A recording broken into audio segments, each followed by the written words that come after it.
Greetings, I am Dr. Yash Patel. As a part of Project Krishna, today we are talking about ambulatory glucose monitoring or continuous glucose monitoring system. So, let me share my slides. What we are talking is how we can empower our friends with diabetes to further layer ahead to monitor themselves with continuous glucose monitoring system and how that could pair with all of us around in that line to make sure how this is working well.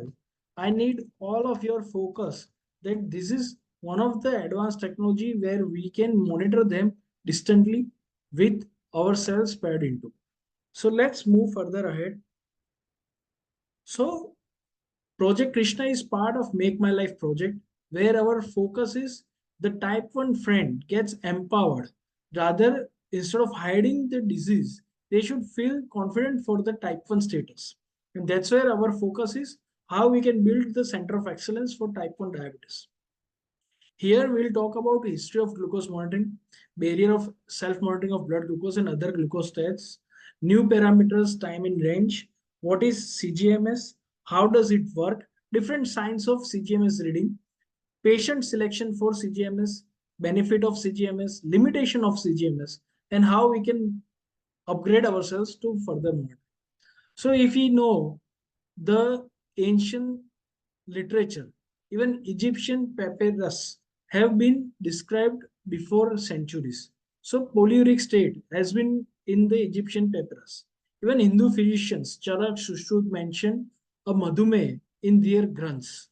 Years before the diagnosis of made was through urine testing. So if you see, the urine testing was done by tasting the urine through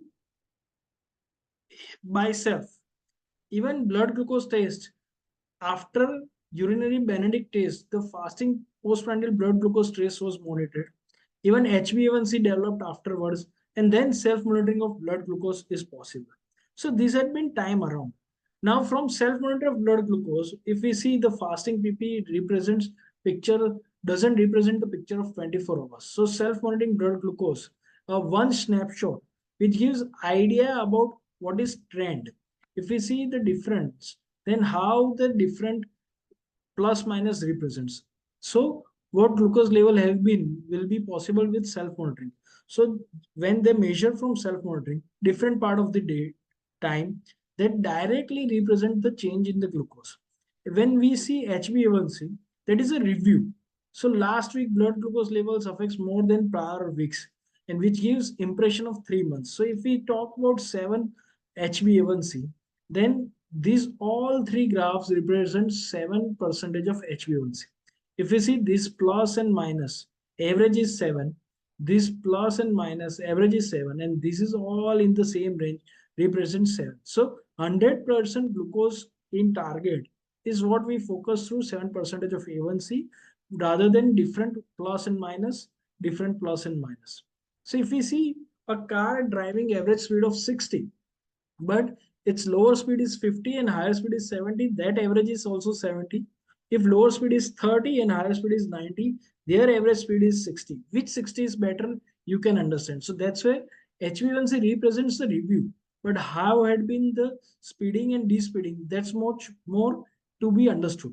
So SMBG doesn't give patients the whole pattern.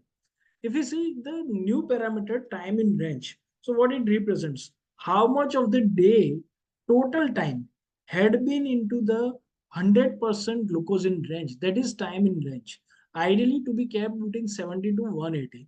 And that's where, if example 50% of time in target or range, it represents 12 hours per day spent in the range. So this is how it represents the different graphical patterns, how it has been.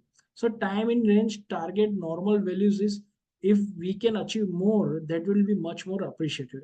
If people with diabetes 70, type 2, type 1 70% time in range with minimally lowers, and gestational diabetes where we focus more tightly, and even people who are in fragile diabetes, then their time in range to be focused on engineering.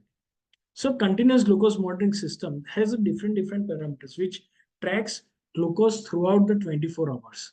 And glucose measurement, regular intervals, specifically dynamic data, generating glucose directions as well as rate of change, which also gives impressions. So if we see the CGMS, the sensor and reader, when we adopted CGMS technology in 2001, as Swasthya team, All India Institute of Diabetes and Research, we were the first one to get CGMS in Asia.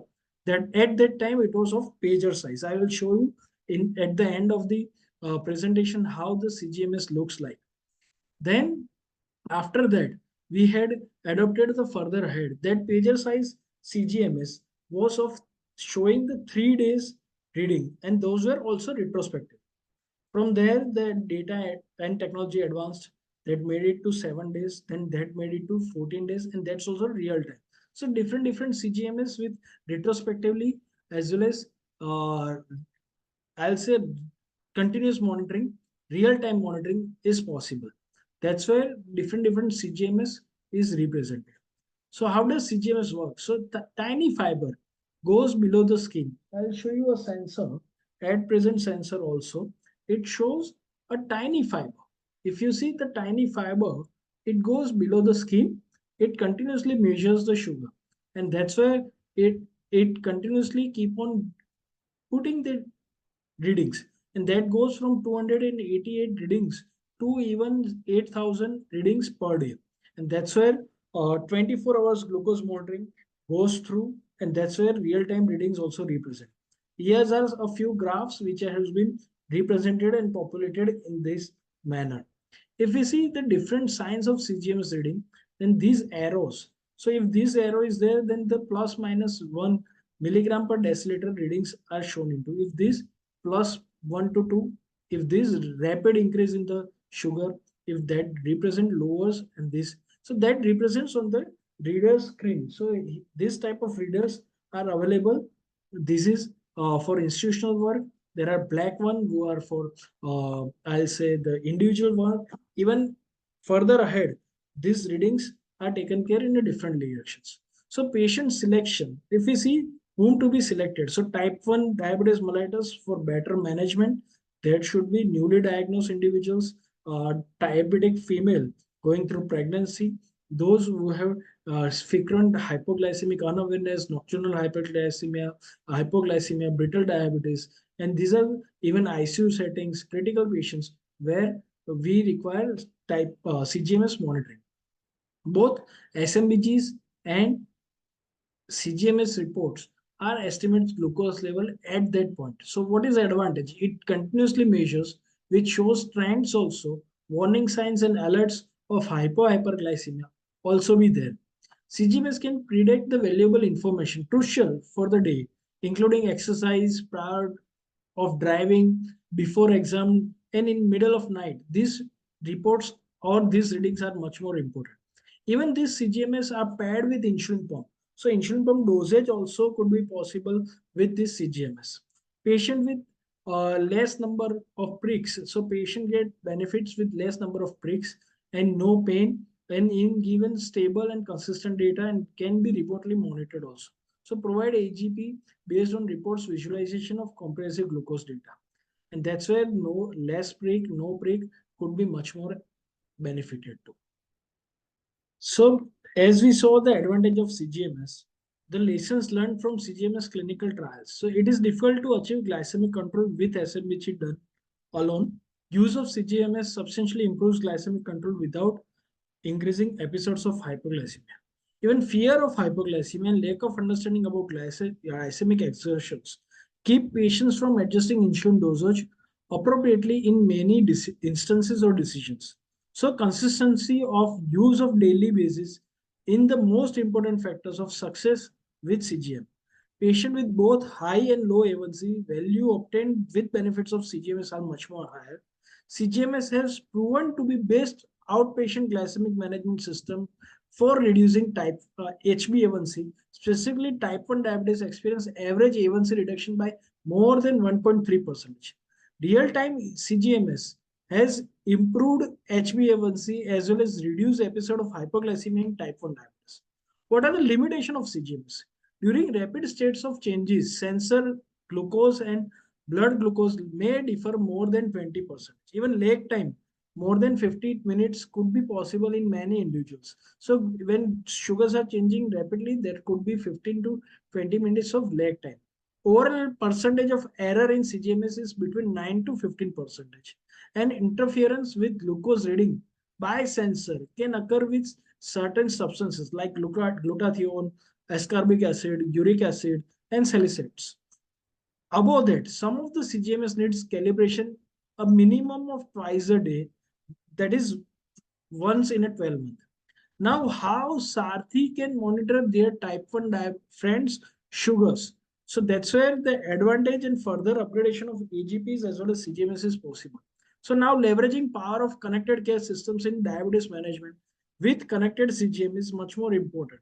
So moving beyond HbA1c to time in range is what agenda is focused to. Connected care with CGMS considering in clinical practices. Evolution of glycemic management from HbA1c, the triad improved glucose level, avoid of hypoglycemia, and limiting glucose variability is much more improved in clinical outcomes.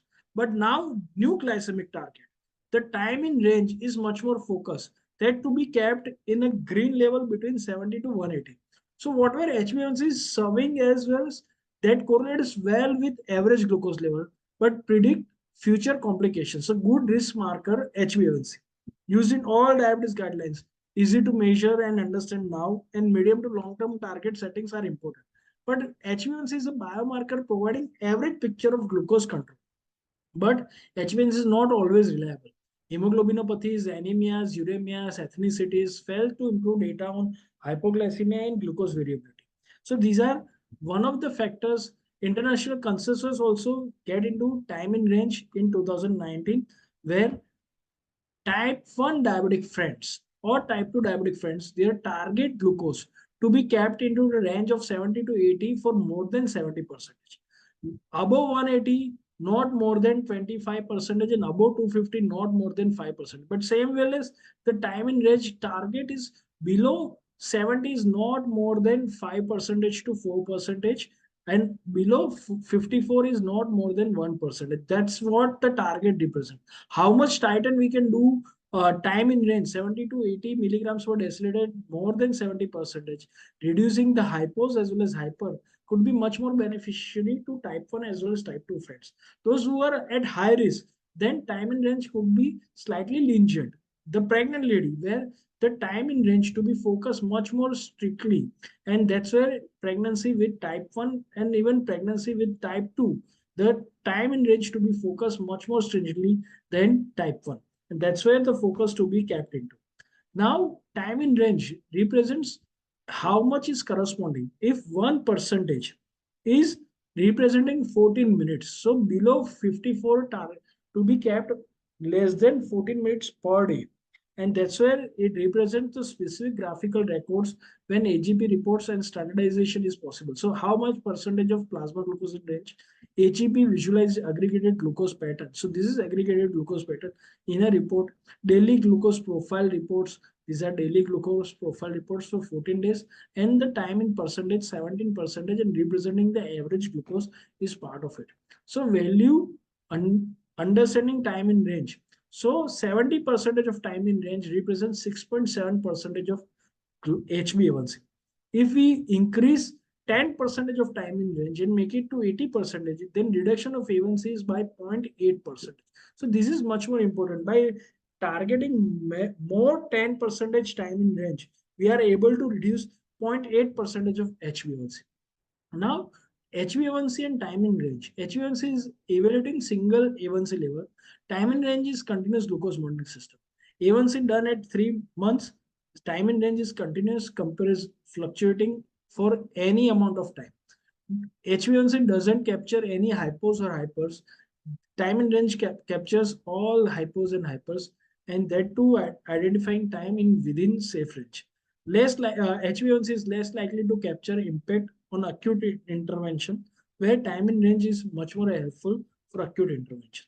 And that's where this kind of reports are much more important. And then to analyze it, and to do needful is much more important. So check.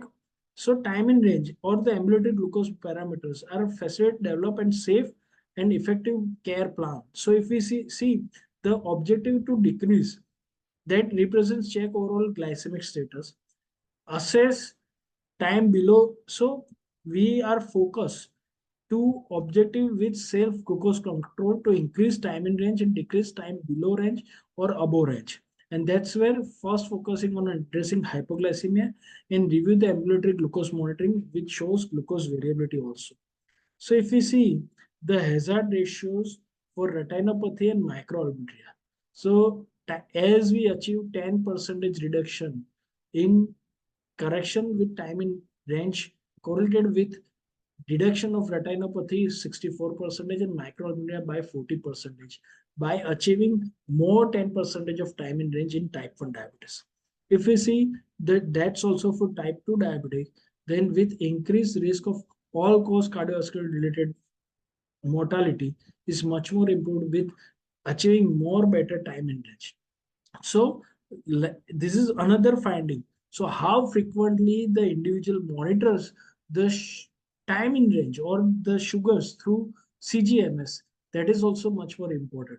So if this is one of the data where it shows the CGMS scanned regularly, and that's where each reader sorted with 20 equal size rank ordered. And when the glycemic metric is much more better with those who have scanned better, that has read better time in range. So this is what it shows: time in range, a prospection, the median, the 90 percentage and 50 percentage graph. Now, if we see the how A1C or CGMS is important. So here we see 6.7% A1C graphs, three different graphs. Here for the first graph has minimal hypoglycemias, 26% above the range and 83% I'll say in the time, 26% of variability. Where here we see 6.7 per 6% hypos with 42% of variability.